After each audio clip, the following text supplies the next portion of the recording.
60 साल विकास के, 7 साल विनाश के, 7 साल देश के खिलाफ साजिश के, 7 साल बेलगाम संकट के, 7 साल भाजपाई विनाश के, 7 साल दम तोड़ते विश्वास के। दरअसल आज 7 साल हो गए हैं देश को एक नाकाम, नाकारा और नासमझ सरकार का बोझ ढोते हुए।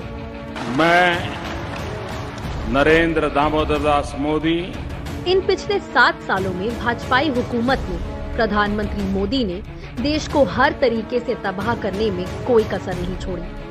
भाजपाई हुकूमत के ये 7 साल गर्त में जाती अर्थव्यवस्था, बेकारी से जूझते युवा, सत्ता के अहंकार से सड़क पर बैठे किसानों, दांव पर लगती संप्रभुता, मनमानियों से महाविनाश की पटकथा, योजनाओं के माया जाल में उलझकर गुर्बत का जीवन जीते गरीबों और महिला के मान, दलित आदिवासी पिछड़ों के आत्मसम्मान को आघात के रूप में याद किए जाएंगे। भाजपाई हुकूमत ने कदम कदम पर तबाही और विनाश के जो निशान छोड़े हैं, वो कई दशकों तक मिट नहीं पाएंगे।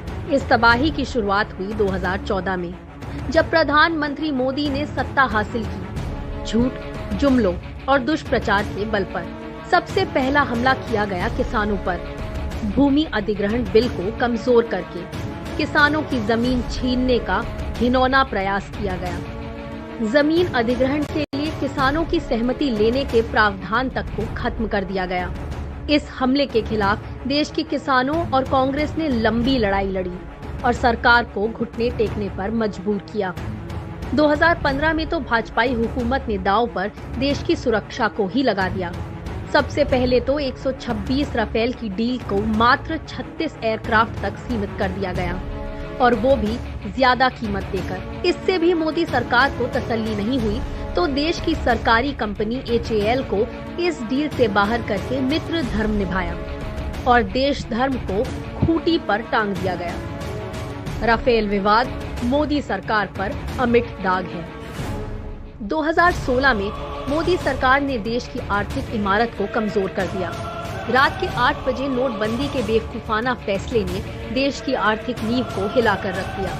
500 रुपए और 1000 रुपए के करेंसी नोट लीगल टेंडर नहीं रहेंगे। करोड़ों बेरोजगार हुए, लाखों का धंधा छिन गया, हजारों फैक्ट्रियों पर ताला लग गया, सैकड़ों ने बैंक की कतारों में दम तोड़ दिया और नतीजे के रूप में 99% से भी ज्यादा पुराने नोट वापस आ गए और देश को आर्थिक तबाही झेलनी पड़ी। अभी देश नोटबंदी से उबरा भी नहीं था कि गब्बर सिंह टैक्स ने देश के व्यापार जगत की कमर तोड़ कर रख दी। 5 अलग अलग स्लैब बना दिए गए। मध्यम वर्ग को आर्थिक बोझ सहना पड़ा। किसानों के कृषि उपकरणों तक पर टैक्स लगा दिया गया। इस GST की वजह से छोटे और मध्यम उद्योगों को अपने मुनाफे में 20% तक का नुकसान उठाना पड़ा और कर्मचारियों को छटनी का सामना करना पड़ा। 2018 के साल में भाजपा ने इलेक्टोरल बॉन्ड के जरिए राजनीतिक भ्रष्टाचार को संस्थागत रूप दिया। बॉन्ड के जरिए मिलने वाले चंदे में 95% तक भाजपा को मिला है। इसी से आप इसकी गहरी जड़ों का अंदाजा लगा सकते हैं।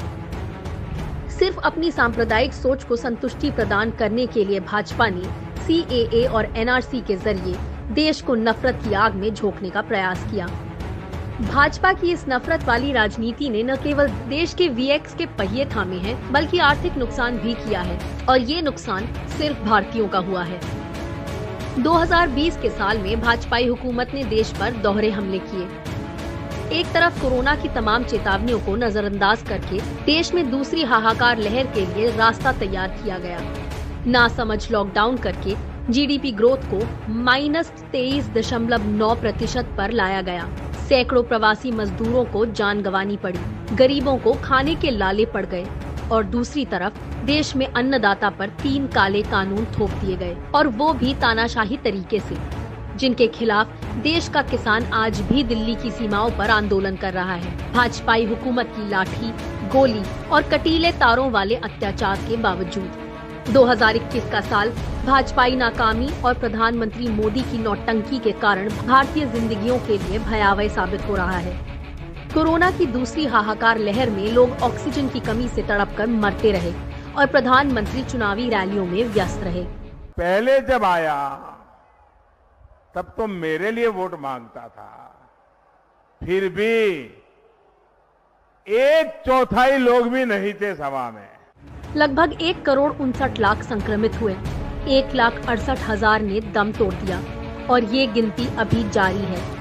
दवाओं से लेकर वैक्सीन तक विदेशों में बांट दी गई और भारतीय तरसते रहे। ये गलतियां नहीं हैं, गुनाह हैं और गुनाह की माफी नहीं होती। माफी प्रधानमंत्री को भी नहीं मिलेगी।